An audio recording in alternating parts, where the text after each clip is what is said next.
Hey, Hey there, how's it going? I'm doing well. How are you doing with you? I'm good. Just had a bit of a headache, but I'm doing good. I So, see. yeah, Thanks for willing to do this, Danny. it's my pleasure. You know, I've been wanting to say this to you, but I've been getting to know so much about you since the character Raihan from Pokemon Journeys. And since that, I've been getting to know so much about your voices and through many various of projects that you've gone yourself into. Plus, I'm actually friends with the one person who interviewed you like a few months ago by the name of Richard Setiko. Oh yeah, Richard, yeah. Very cool. Yeah. I inspired him to interview others since I've been doing this for 3 years. Oh yeah? Yeah, and I'm the reason why he interviewed so many people. He even interviewed some of them that I interviewed with years ago. Nice. Very cool. But Yeah. for the most part, some of the actors I've got to interview with, one of them, I was the only one who was able to get in touch with him before anyone else could. Oh wow. And the name of this person is Mick Lauer. He, Okay. I, he's the only, he's the only person that I was able to get in touch with before anyone else could. And everyone's like, "You are so lucky, Sebas." But Okay, cool yeah, stuff. Yeah. but yeah, but yeah. I'm honestly autistic, and I am just working hard to just communicate with others. But I understand. anyway, Yeah. I have many questions I've been wanting to ask you. Sure. No problem. I'm down. That's why I'm here. Thank you for having me. Of course, always. Tell me, how is it like being a voice actor in many animated projects and stuff?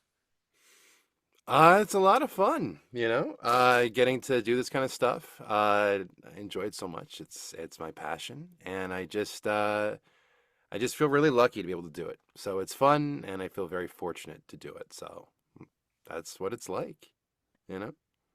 I see. So this is what you like about being in voice acting, which leads me to the most important question, but hmm how exactly did you get into voice acting? And what is the true purpose of you getting there? Well, how I first got involved in it was, I went to school and studied film, and basically after I graduated, I was working with this wonderful company called I Imagine, and basically we were working on an industrial, which is sort of like a internal video of sorts, and we were supposed to have a voice actor work on a project for us, but that voice actor wasn't able to make it. But they knew that I had an acting background from when I was a kid, when I was in school, working in school plays and all that kind of stuff. And so they were like, "Oh, why don't you do it?" So I did the voiceover, and it went well. And I did some other voiceover things for them and other clients. And eventually, just I was advised to start like learning it as a craft. That it seemed like it was something I really enjoyed and could be good at. So I started taking classes at all sorts of different places, but primarily Actors Connection in Manhattan. And over over several years, I did that along with learning improv and taking just some general acting courses. And eventually, I started meeting casting directors, and they had me reading for their stuff. And before I knew it, I was getting cast in things. And yeah, and as for the true purpose of it, I just I simply enjoy it. So it's something that it's fun for me, and it helps me feel creative, and it's just fun. That's all there is to it. So yeah. I see. So this is how you got into voice acting, because hmm of the things that you have been going through all these years. And to be real honest, you t taking the acting classes, I'm hmm actually got myself involved in Global Voice Acting Academy. And Oh. and then And to be fair with you, I actually became an official voice actor, but the only thing I have to do is to get myself into more casting opportunities. And once I do that, I'll finally have my chance to be part of a lot of anime and video games and stuff so that I can just be known out there, not just to see myself on TV, so that I can connect with all these voice actors that I wanted to be friends with over the years, Oh, nice. including you, Oh, Danny. thank you. Thank you. Well, I hope everything goes well with that, really. You know? Of course, I was hoping for you to say that. But there is one thing I do like to ask you, and it was suggested by a certain someone, but what was the smartest decision that led you right into the voice acting industry? Hmm. Being on time for stuff. Which I suppose isn't one decision, but it's a continuous one. You always want to be early for stuff and show initiative by being early. That saying, if you're early, you're on time. If you're on time, you're late. You want to always consistently be early and show people that Oh, you have that initiative and that you want to be there and then when you're there, really be a part of it, be a part of the process and not like check out or just kind of go into autopilot, but really kind of be I'm not. uh Hmm. be in it. So yeah, so it's not really one decision, but it's sort of a global decision that kind of factors into lots of different moments. So yeah. I'm not talking about that kind of decision. It's something that honestly, it's something someone suggested about the smart decision that really got you into these projects. And how is it that you were able to get there?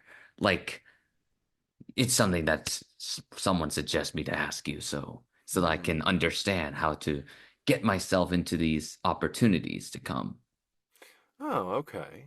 Um, well, I mean, there isn't really one decision that I made that did that, but I would say taking all sorts of different classes with casting directors and with experienced actors and getting their perspective on how they got into the industry and uh, like what direction to go in and what sort of demo reels you should have and things of that sort.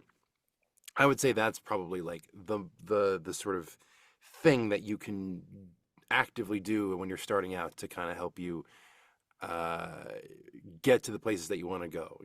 Like there isn't really one specific decision that I made that got me to anywhere that I am. It's sort of been a culmination of just meeting lots of people and showing up for different events and classes and everything, and just kind of that all sort of coming together, layering on top of one another to that with one thing leading to the next thing. So it's kind of like that, it's sort of like a snowball kind of thing. I see. Hmm. Just want to make sure that I can fully understand how I can get myself out there with everybody else that I wanted to work with. Yeah. And, Well, and you know what? I should huh, thank you for that information. no problem. I mean, the thing about it is that you want to have it that when you're getting involved in these projects, you want to really have it be something that you enjoy from the bottom of your heart, that you enjoy embodying these characters and these different things that you want to find stories that you want to be a part of because it speaks to you or you can speak of it and give it life in a way that you know is special and that you can really kind of complement it. um yes, it's cool to be out there and have people know you and all that kind of stuff, but it's the main drive that's really going to kind of fill you up and keep you going is just a love for acting and a love for like being all sorts of different characters and finding ways to be new characters and having life experiences out in the world that you can then bring into the booth and put into your characters to make them even more real. That's sort of the main thing that you want to have driving you to want to be all sorts of characters and bring all sorts of facets of yourself into your acting. That's kind of what it really comes down to. To be honest, I actually been doing that a lot, practicing my own characters and stuff. And when it Yeah. comes to me reading the mangas, however, the Hmm. anime that has not been animated yet, I often just practice the characters that are not animated to just make sure so that whenever I get myself out there, I will finally manifest these characters whenever they get animated into something new, something that can feel so emotional, something everybody expected these things to happen. And that's something I'm beginning to notice on social media a lot. So that's something I've come to understand. And what you're saying so far, you really enlightened me to fully understand that. And thank you for that enlightenment. No problem. And that's great that you're reading manga and sort of creating characters from, characters that are just on the page. And you can do that with novels or with, goodness, uh, even fan fiction stuff where there's characters that aren't like, that don't have voices yet, that you sort of come up with your own interpretation. And the thing about it is that the kind of characters that you come up with, I mean, you want to create like a stable of characters so that you can kind of mix and match elements or pieces of them when you're going into auditions or doing things. So that way it's like, you can just sort of have like different character puzzle pieces that you can all sort of put them together for different sorts of roles and stuff like that, so that sort of thing.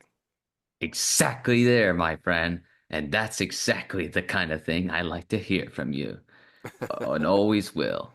But anyway, about the characters I wanted to say to you, but Hmm. what was your first ever character you get to play as way before you got into many others? So in terms of like my professional career, it would be the Shepherd from Yu-Gi-Oh. The Shepherd from Yu-Gi-Oh! Yu-Gi-Oh! Vrains. Yep. So that was your first ever debut into the voice acting industry. For character acting, yeah. I had done other like smaller commercials and ads before that. Yeah, But yeah, for character acting, that was my first one. Yeah. just wanted to make sure so that just in case if you ever it for the voice showcase, just in case on my YouTube channel, Mm-hmm. since I've done a lot of voice showcases, honestly, like Mm-hmm. the last one I Mm-hmm. did for a follower of mine who followed me 3 years ago. Mm-hmm. The name of my follower is Tony Todd. I did that video in order to honor his legacy, since I wanted a chance to interview him since he followed me and has been doing a lot of stuff for me. Mm-hmm. And I really do miss him so much. And and I was glad I made that video for him to honor him. Oh, has he And passed away? yeah, about a few days Uh, ago. I'm so sorry. Yeah. And that's something I do wanted to tell you to, make you understand about the video I did, about the voice showcases that I've done for 3 years. So, yeah. But anyway, back in the questions of characters, but Sure. in the show Orion, what was your favorite part about playing Oni? Yeah, it's Orient is how that one's pronounced. Orient, It's sorry. no, you're fine.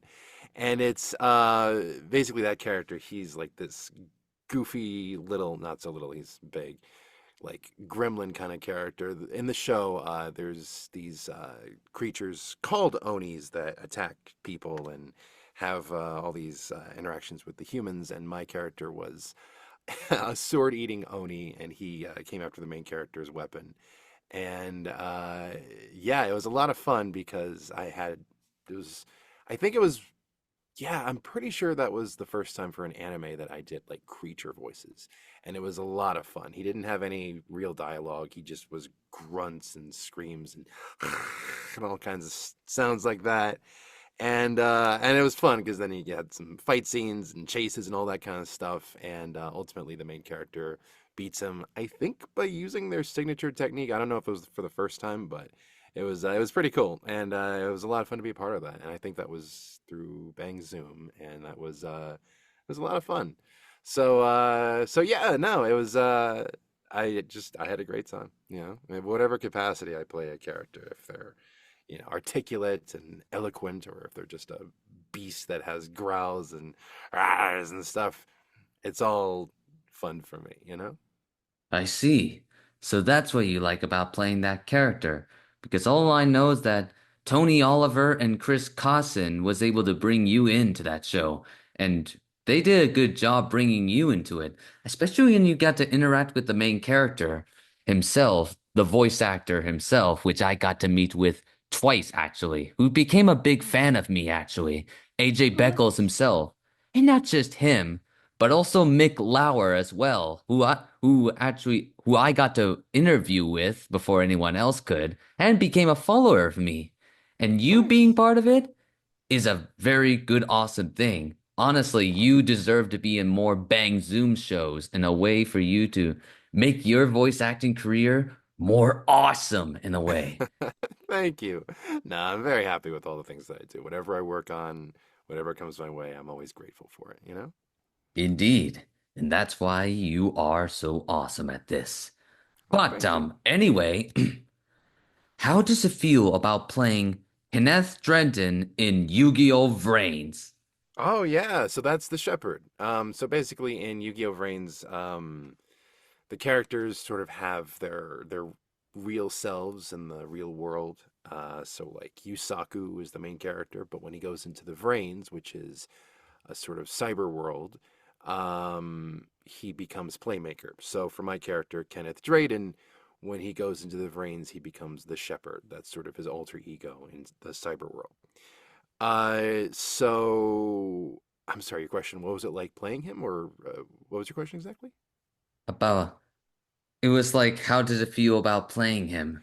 Yeah, I really enjoyed it. It was my first character role in anime, and I really enjoyed it because it was sort of a two-pack of characters. You know, in the main sort of timeline of the show, he's the shepherd, so he has this kind of this gravelly, kind of like angry sort of voice.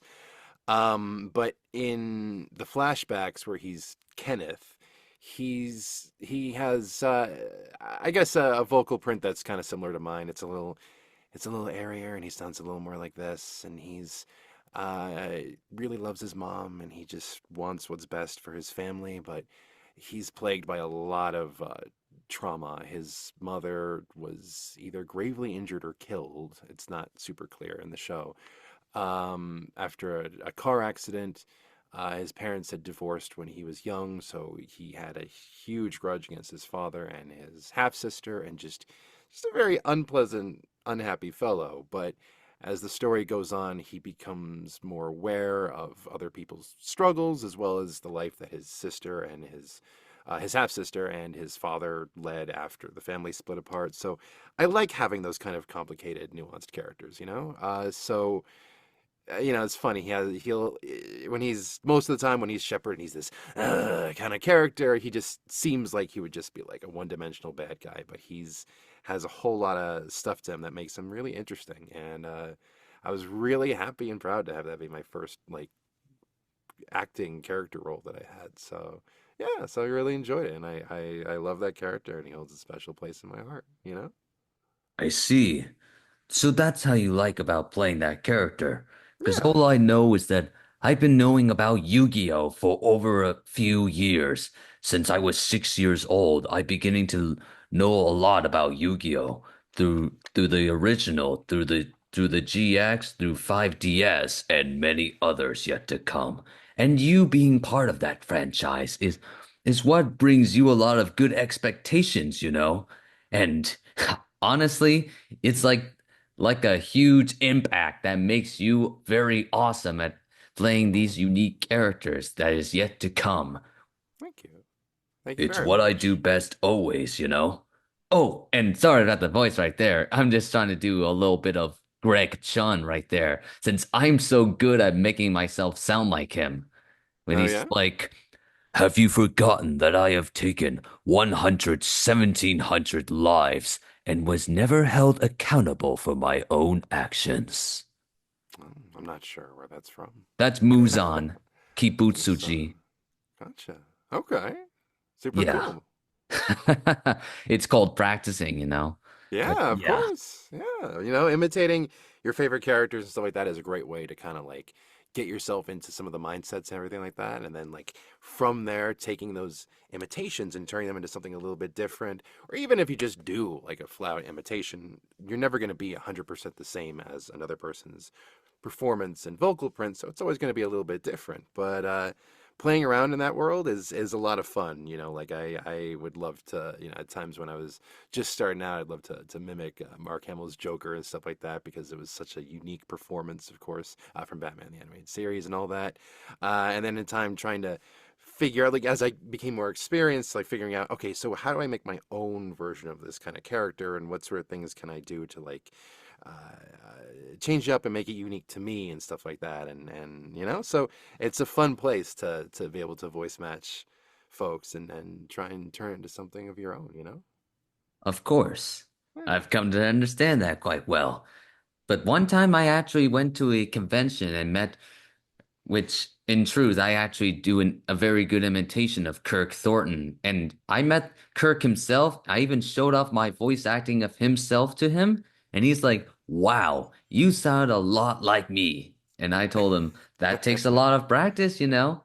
And and to be honest, a lot of people say I should succeed Kirk when the time comes. But Oh. I only respect to the industry's decision when the time comes. But anyway, back on the questions of characters, but how is it like being part of Prince of Tennis 2 special as Nico? That was a lot of fun. Castmate of mine asked me to come on board with that project, and I I did my audition, and they brought me in, and it was a lot of fun. He was only around for like this was an OVA, so it was he was around for that OVA, but he was kind of one of the bad guys of it. And if I remember correctly, in that particular OVA, the main characters were visiting New York, so they were getting a whole bunch of New York voice actors to play some of the characters that were unique to that special. So forget everybody involved. I'm pretty sure Lisa Ortiz was in it too. But no, it was a lot of fun. It was Alejandro Saab who was directing me, and he it was a lot of fun. He was able to basically use other anime for references, stuff that we knew for my character and my relationship to other characters, and it was just I was cracking up the whole time. It was a really great experience, and Prince of Tennis is awesome. It has such a crazy cast list, like literally. Ah, gosh, everybody from every part of the voice acting world is a part of it in the U.S. And it's just it's a great accomplishment in and of itself. And of course, I remember reading Prince of Tennis and Shonen Jump back when I was a kid. So it was really cool to get to be a part of like this Shonen Jump royalty kind of uh, anime like this. So yeah, it was a lot of fun. And Nico himself, he's a bully. He's got that Brooklyn accent going on. He's kind of just like a punk, and he's just like, what's the matter? Lost your nerve, huh? Like stuff like that. So this is fun. Good stuff. I see. So that's how you like about playing that character. Because all I know is that you being part of Prince of Tennis is the best good expectation for Sound Cadence Studios to do. And like you said, Alejandro Sab and also Howard Wang was able to bring you forth to the project. And they did amazing job bringing you forward. Because in truth, you are so good at making that character sound like a true New York person that just makes it more unique in a way. I'm just saying because of, me watching a lot of anime and stuff. Because you know how I am. Just Yeah, yeah, getting no, more. it's certainly a caricature of a New York character. But it's fun to do. But Of course yeah. you say that. And yeah, that's very good of you. But anyway, how's it like about playing Hoxella in Four Souls of Coyote? Oh boy. Oh boy. So that one is, gosh, where do I even start with that? So, Four Souls of Coyote is a project that's very important to me, and I love it very much. It's been playing in select theaters around the U.S. Throughout late summer into the autumn here. it just had a premiere in Texas. But basically, this movie it is an indigenous story that's animated by a Hungarian Hungarian studio, and they brought it to life with some of the most beautiful animation that I've seen in an animated movie. And it's gotten the support of so many different indigenous uh, filmmaking exhibitions, um, competitions, and honors and awards, and it's just incredible. Getting to be a part of this. So I'm indigenous. I'm of Lenape and Atakapa heritage, and getting to be a part of this project was just a dream come true. Um, so playing Huxila, he's one of the leads of the film. He's a deeply flawed character, but one that you can also find a lot of inspiration and sort of bravery in because he's just doing the best he can. But the movie, the heart and soul of the movie, would be my colleague and friend Deontay Black, and getting to work alongside him and Priscilla Landum and all of our other castmates. It was just incredible. But yeah, that I don't play favorites with any of my roles, but definitely for Souls of Coyote and playing Huxila in that film is very, very special to me. So yeah, it was an incredible once in a lifetime experience, and it's very, very special to me. So that's how I feel about it. I see. So that's what you like about being part of that project right there. Because Hmm. all I know is that you being part of this amazing film right there is the most unique way to say it as I can tell so far. Plus, you alongside everybody else were casted by none other than Wendy Lee, where it just which I actually interviewed her 1 year ago, and she did amazing bringing you and everybody else in, including one of the actors who was actually the first ever actor I got to meet with 3 years ago, Fred Tatasciore. Oh, he's awesome. I got to meet him earlier this year. He is awesome, really, really Yes, awesome. he's the first Uh, guy I got to meet with. really, the first voice actor that you had met with? Yeah, he Yeah. and he's the reason why I've gone to meet with others right there. And also because of a person who inspired me to Hmm. interview with more voice actors. His name is Chris Mayak, by the way, and he's the reason why I've been wanting to get into more voice actors and stuff because of him going with others, including with Kari Walgren, which Ah, which which driven me to wanting to interview her and everybody else. yeah, So of yeah, course. but yeah, that's something I do wanted to tell you. Hmm. So, but anyway, back on the questions of characters. But Hmm. what's so awesome about playing Bashar and Michelle in Genshin Impact? So those two characters are a lot of fun. They were part of I don't know, I forgot the name of it. I'm not up on my Genshin Impact lore. But more recently, I played Sage Naphis in Genshin Impact, and I understand that he's the sensei to several of the main characters. So basically, getting to be part of Genshin is really cool because it's a very popular game, and the characters are really interesting. And for Bashar, he was part of this resistance group. He had history with this character who was the father of like the main character of this quest, and was a very like vengeful and spirited kind of character, but one that was still like honorable. Michel, excuse me, was the villain of this particular story arc. And I had moments where the two characters talked to each other, and I think it was only the second time I've had characters that I play two characters that spoke to one another in a scene. There's some other like there was another some other characters here and there.